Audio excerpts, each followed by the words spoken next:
Welcome everyone. Today is not just another video.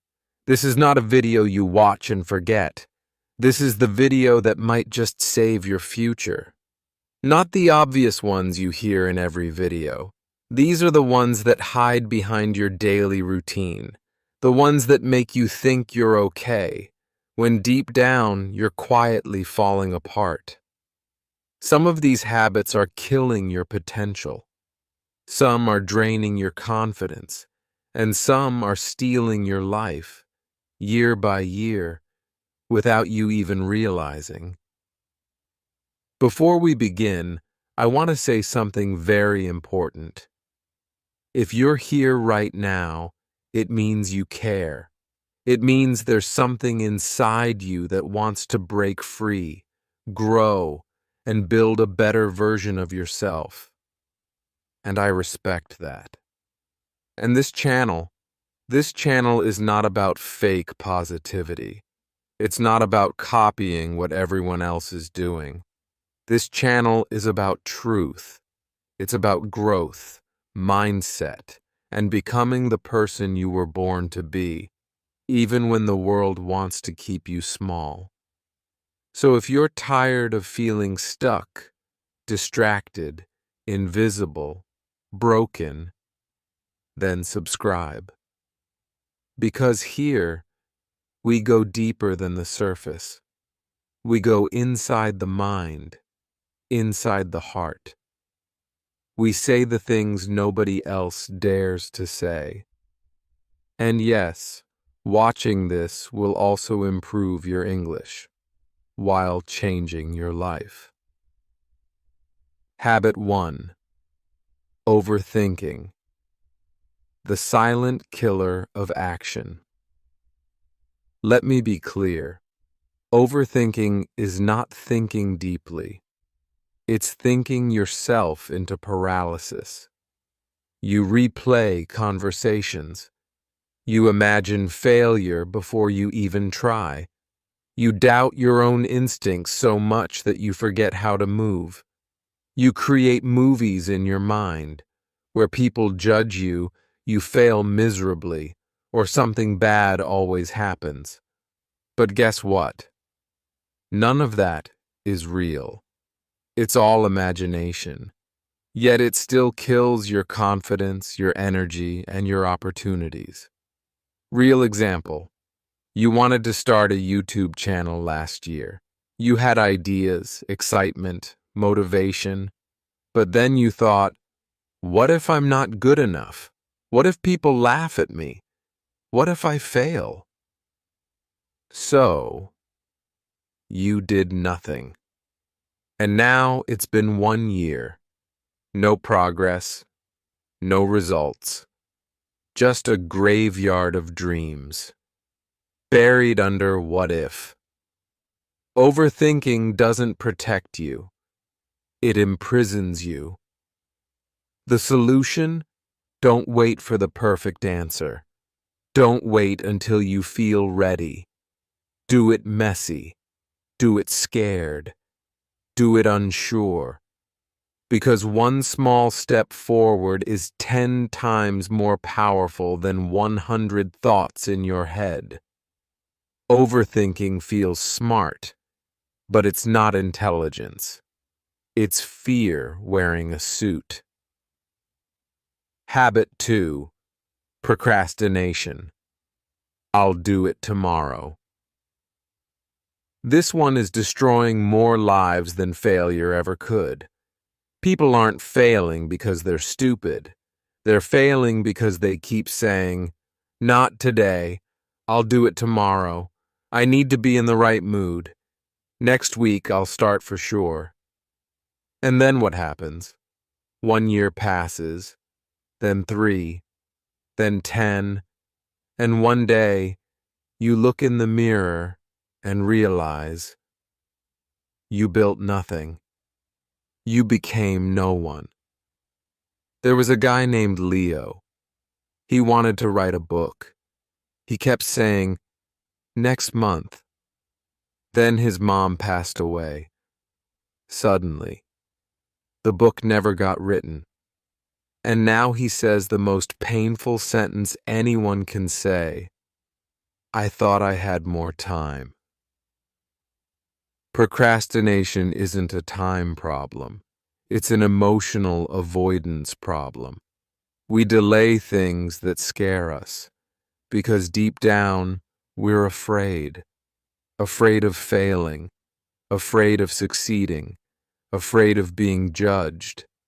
But every day you delay, you become a little more okay with doing nothing, and that's how people disappear into regret. The fix? Treat your future self like someone you love, because every time you say tomorrow, you're stealing from the person you're supposed to become. Do it now. Not because it's easy, but because it's your responsibility to your future. You don't need motivation. You don't need perfect conditions. You need to start. Start small. Start today. Because if these two habits, overthinking and procrastination, stay in your life for another year, they will destroy every single dream you have. Habit 3. Mobile addiction. The digital cage. You think is freedom. Let me ask you something honest. What's the first thing you touch in the morning? Your phone. Not water, not your journal, not your dreams, not even your partner or parents if they live with you. Just the phone. You open your eyes, and instead of facing your life, you face a screen full of other people's lives. The truth, no one tells you. Mobile addiction doesn't feel dangerous. It's not like alcohol or drugs. You don't lose your job instantly. You don't get arrested. You don't feel sick. And that's what makes it worse. It kills you softly, minute by minute, scroll by scroll. It replaces your presence with distraction, your ideas with noise, your reality with illusion, and you don't even notice. Real life example. A girl named Emma had big dreams. She wanted to be a designer. She downloaded tutorials, joined online classes, even made a 30-day plan. But every time she sat down to start, she quickly checked Instagram, then a reel, then two, then YouTube, then WhatsApp, then 3 hours passed. This happened every day for 6 months. Now, when people ask her what happened to her dream, she says, I don't know. I just didn't have time. But she had time. She just gave it away to a screen that didn't care about her future. What's actually happening? Your brain gets dopamine hits every time you scroll. That's the chemical of pleasure, excitement. Your brain learns scroll equals feel good, so it wants more and more. But here's the evil part. After all that pleasure, you feel tired, guilty, empty. You feel like your soul is getting smaller. You lose attention, motivation, even your ability to feel joy in simple things. It's not just a bad habit. It's brain damage. The solution. You don't have to throw your phone away, but you must take control of your attention. Set screen limits, not just app limits. Use app blockers during your focus hours. Keep your phone in another room while working. Replace your morning scroll with a morning plan. Replace your night scroll with reading or silence. You'll feel strange at first, like something's missing, but slowly your brain will return to you. Your focus, creativity, and peace will come back. The phone is a tool, but right now it's using you. Take your life back. Habit 4. Watching porn. The pleasure that's slowly destroying you. This one is uncomfortable to talk about. And that's exactly why we need to talk about it. Because this habit is destroying millions of minds silently, and no one is warning you. The harsh truth, you think it's just a little release. You think it's harmless. But the truth is, watching porn regularly is one of the most powerful ways to destroy your confidence, discipline, energy, emotional connection. What it does to your brain. Porn releases massive levels of dopamine, way more than real life. It tricks your brain into thinking you just won the biggest reward. But you didn't. You sat alone, staring at a screen. Over time, your brain builds tolerance. Now, regular things don't excite you. Normal relationships feel boring. You lose your drive, you lose your masculinity or your femininity. You lose interest in real life. Your brain thinks, why chase goals or real love when I can get cheap pleasure instantly? This is dopamine slavery, and it's rewiring your future. The psychological destruction. It kills discipline. You feel weak, lazy, and foggy after watching. It kills real intimacy. You expect performance, not connection. It leads to shame. You know it's wrong, but you can't stop. It leads to anxiety and low self-worth. And worst of all, it becomes an escape from everything. Pain, failure, boredom.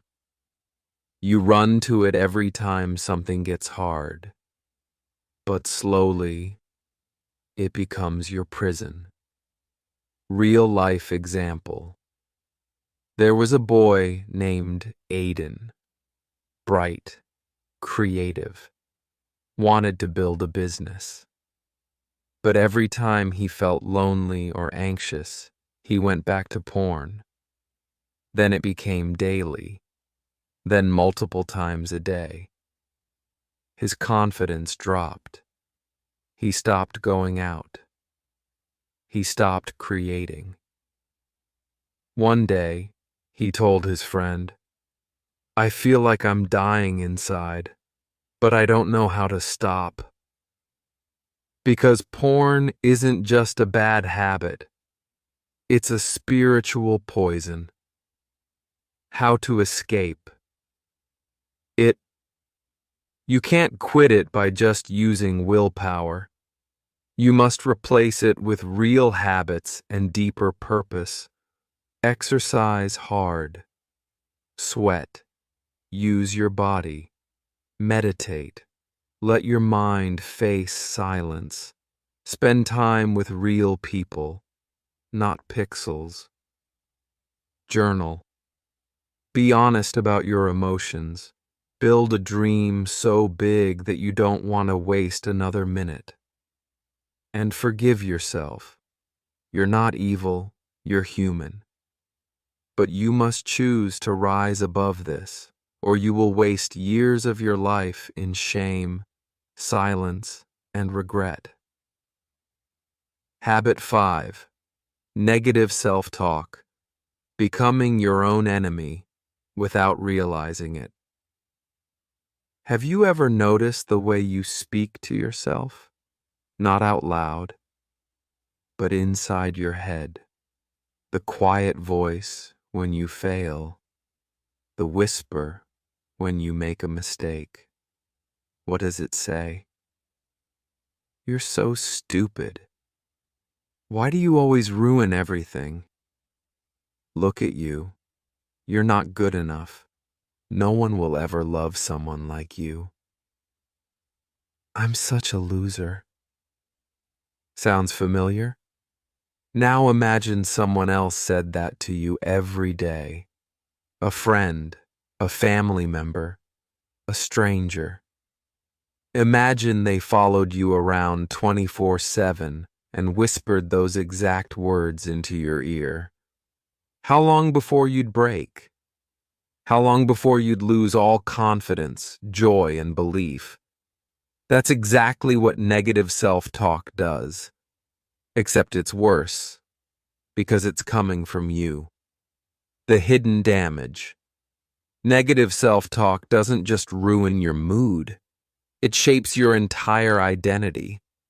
Every time you call yourself lazy, every time you say, "I'm not smart enough," every time you joke about being a failure, your brain listens, and it starts to believe it. You begin to act smaller, dream smaller, expect less. You settle for average, for toxic relationships, for failure. Not because you aren't capable, but because your mind has been programmed to believe you don't deserve more. Example. There was a guy named Jason. In school, he failed a math test just once. His teacher said, "You're not really a numbers guy." Jason laughed it off, but that sentence stayed in his mind. Years later, anytime he saw something that looked like numbers or data, he would say to himself, "Oh, I'm bad at this stuff. I'm just not that smart." He avoided jobs he could have grown into. He avoided opportunities. He even rejected a promotion at work because he thought, "They'll find out I'm not as smart as I look." But the truth is, he wasn't dumb. He was just trained to believe he was. That one moment, that one sentence, became his inner voice, and it controlled his life. What you repeat, you become. If you keep calling yourself a failure, your actions will match it. If you keep telling yourself you're not attractive, you'll avoid people. If you believe you're not worthy of love, you'll accept anyone who treats you badly, just to feel seen. This isn't just mindset. This is identity programming. The words you use to describe yourself become the blueprint of your future. The solution. Start listening to your own voice. Catch the negative phrases. Write them down. Then ask, would I say this to someone I love? If not, why are you saying it to yourself? Then reprogram your thoughts, not with fake affirmations, but with powerful truths. I'm not where I want to be, but I'm growing. I've failed before, but I can rise again. I deserve love, peace, and a future I'm proud of. This is not toxic positivity. This is mental survival. Because if you don't change your inner voice, it will control your entire life. And the scariest part, you won't even realize it. Habit 6. Comparison. The thief that steals your joy, peace, and purpose. Let's be honest. You wake up, open Instagram, scroll. Someone just got married. Someone bought a car. Someone is in Bali drinking something green on a perfect beach. Someone is younger than you and already has a business. You haven't even brushed your teeth. And already you feel like you're falling behind in life. This is the curse of comparison. The silent war you're fighting. You don't hate these people. You're not jealous in an evil way. But something inside you says, why am I not there yet? Why is their life so perfect and mine so confusing? What am I doing wrong? And slowly, you feel smaller, less excited, less worthy, less alive. You start questioning your goals, your looks, your relationships, your timing. You stop appreciating your own life. You feel like a failure, not because you're failing, but because you're looking at someone else's highlight reel. The sunflower story. Imagine a beautiful sunflower standing tall in a wide open field. It faced the sun every day, soaking in the light, growing stronger, brighter, more golden with each passing hour. Bees visited. Children smiled at it. It was thriving. But one day, the sunflower noticed a tall oak tree at the edge of the field. The tree was massive. Its branches stretched wide. Its roots ran deep. Birds built nests in it. The sunflower, in comparison, felt small, weak, unimportant. It began to envy the tree. It stopped stretching toward the sun. It drooped. It started questioning its place in the field. But here's the truth. The sunflower was never meant to be an oak tree. Its beauty came from its uniqueness, its color, its direction toward the sun, not the sky. It wasn't failing. It was just looking in the wrong direction. What comparison really does? It steals your gratitude. It makes your journey feel meaningless. It makes you focus on everything you lack and forget everything you have. It doesn't motivate you. It paralyzes you. You stop building your life because you're too busy watching someone else's.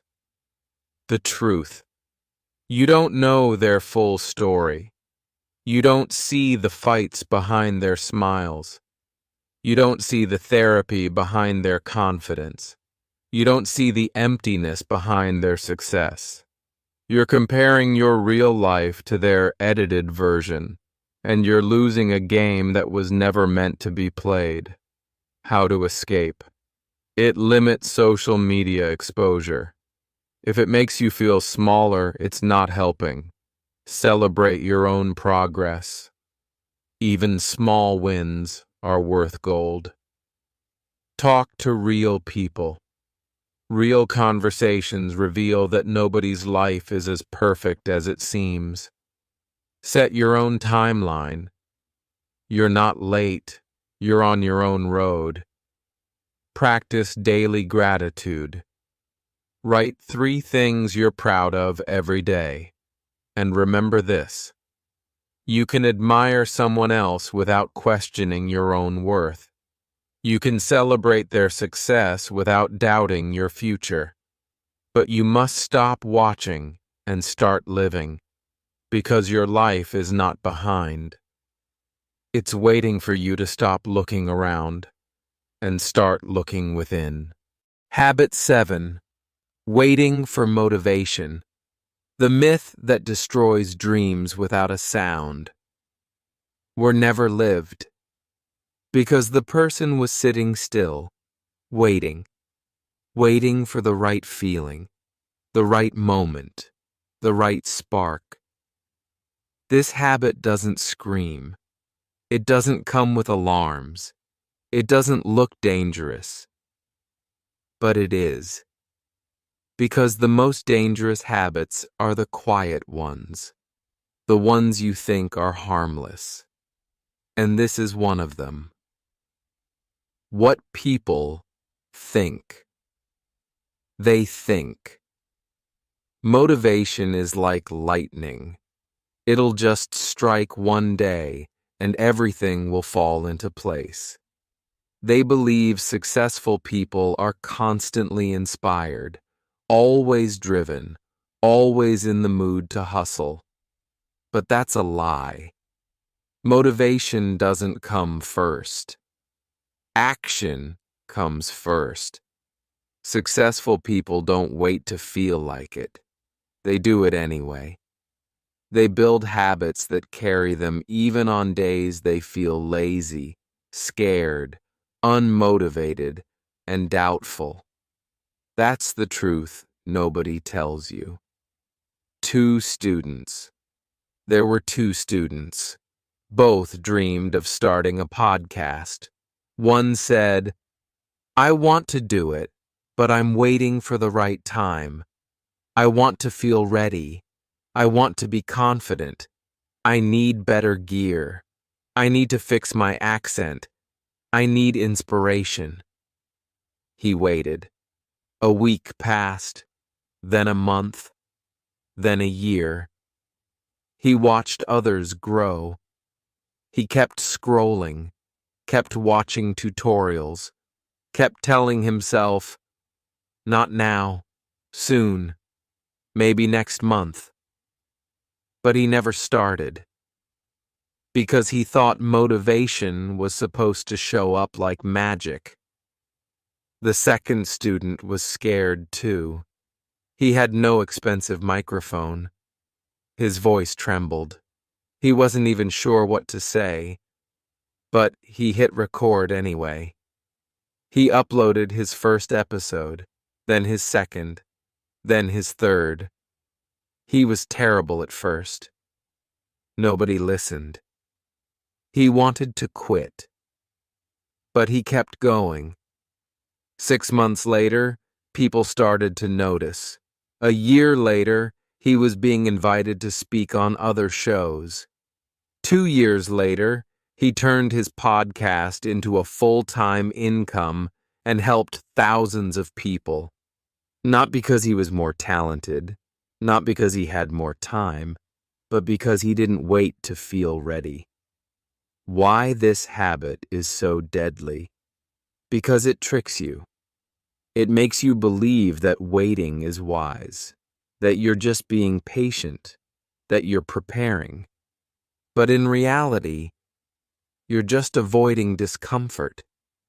You're hiding behind fear, and you're calling it logic. Waiting for motivation is like standing at a locked door, hoping it will open by itself. But the door only opens when you push it. The truth. You will not feel like it every day. You won't feel confident at the start. You won't feel ready, and that's exactly why you must move anyway. Because momentum creates motivation, not the other way around.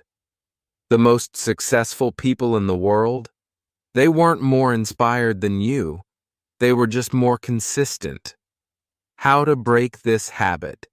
Start before you're ready, especially when you're scared. Commit to action, not feelings. You don't need to feel good to do good work. Lower the bar. Aim for 5 minutes. Just begin. Beginning is everything. Build rituals. Set the same time every day to work, even when it feels pointless. Stop over-preparing. Action teaches you faster than planning. If you keep waiting for the perfect feeling, you'll spend your life watching others live their dreams, while yours collect dust inside your mind. Don't wait for motivation. Create it. Habit 8. Not finishing what you start. The silent destroyer of self-respect. This habit doesn't just waste your time, it shatters your identity. It tells your brain a dangerous lie. I can't trust myself. You begin a book. You get excited. You take notes, highlight pages, feel smart. Then one day, you forget to read. Then 2 days. Then a week. You tell yourself you'll return to it. But you don't. Now the book sits on your shelf, a symbol of what you wanted to be. but didn't become. The hidden danger. When you don't finish what you start, it doesn't just affect the project. It affects you. It affects the way you see yourself.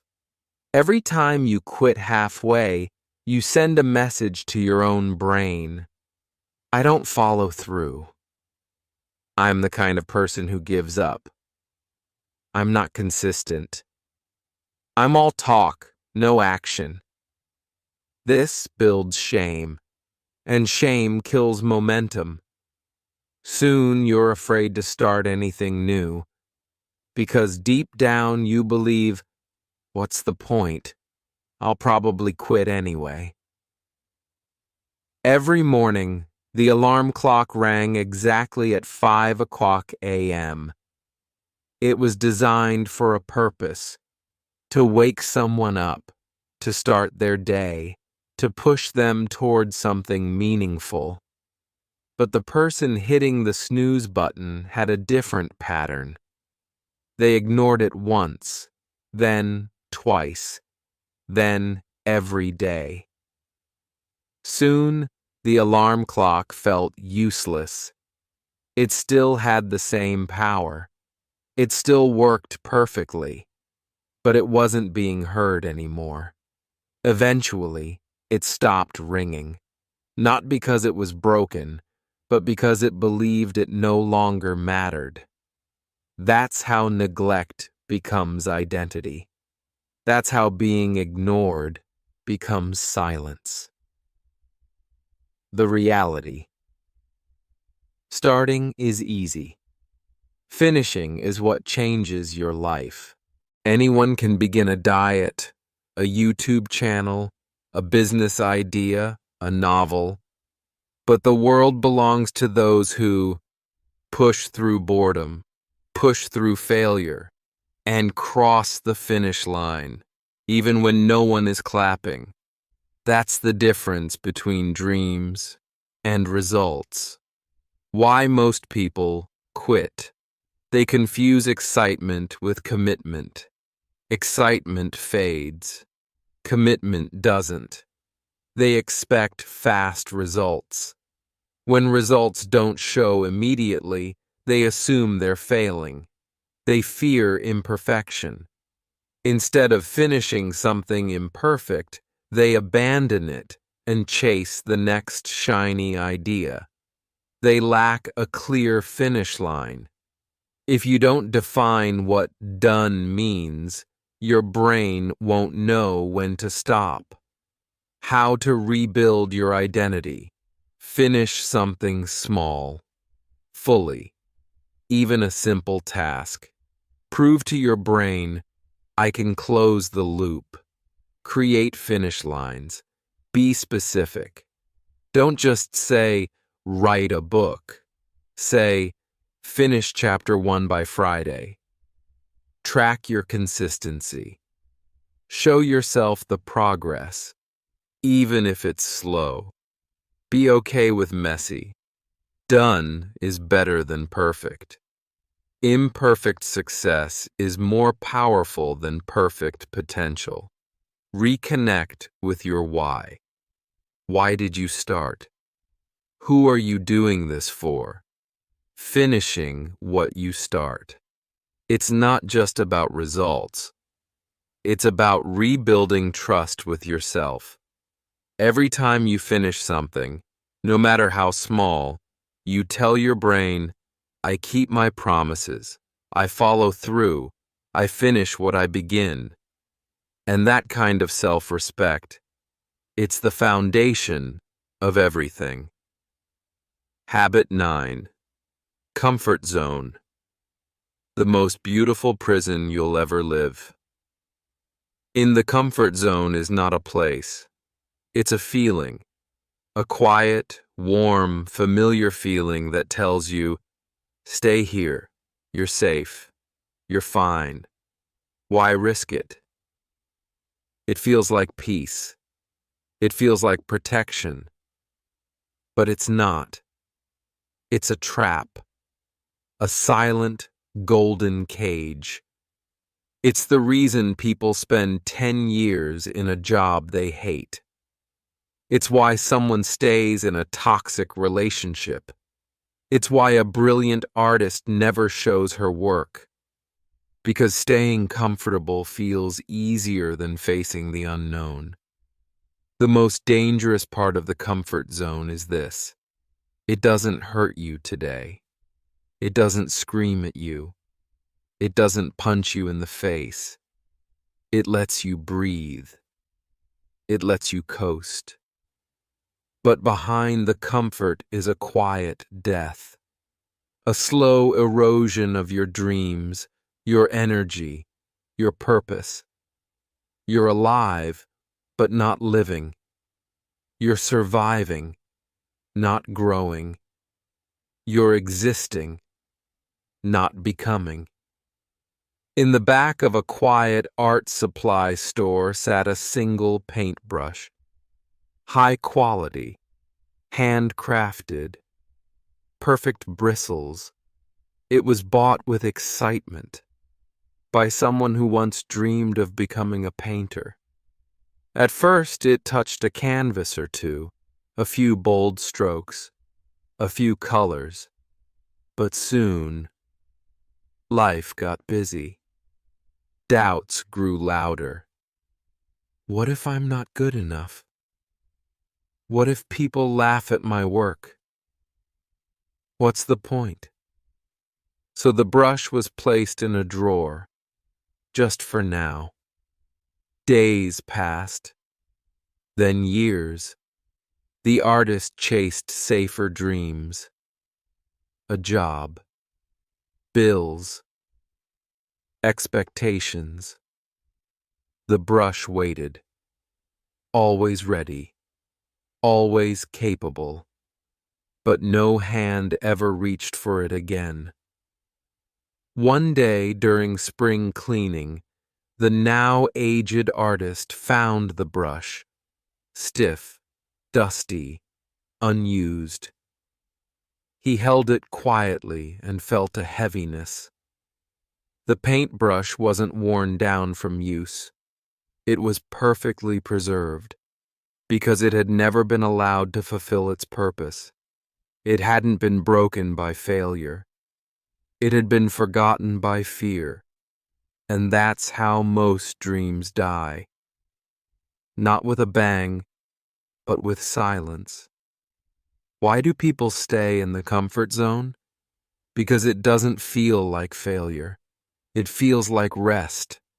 It feels like safety. But the truth is, staying in the comfort zone is the slowest form of destruction. You feel stuck, lost, frustrated, not because you're doing too much, but because you're doing too little of what matters. It's the pain of what could have been. One day, you will sit in a quiet room, no noise, no phone, just you and your memories. And you will ask yourself, what did I do with this one life? And if all you did was stay comfortable, you will feel a pain greater than failure, the pain of regret. Because failure teaches you, comfort empties you. How to escape it. Do one scary thing every day, even a small action that stretches you. Say yes before you feel ready. Let your action build your courage. Make discomfort a habit. If you always choose what's easy, life will always be hard. Surround yourself with growth-minded people. Comfort loves company. Break that pattern. Ask yourself daily, what would the braver version of me do today? Comfort is seductive. It promises peace, but delivers mediocrity. You were not born to stay safe. You were born to become more. Step out. Because everything you want, everything you dream of, Everything that scares you and excites you and lights your soul on fire lives outside your comfort zone. Now you know the truth. What you do next will shape your life. Take action. Share this and take your power back.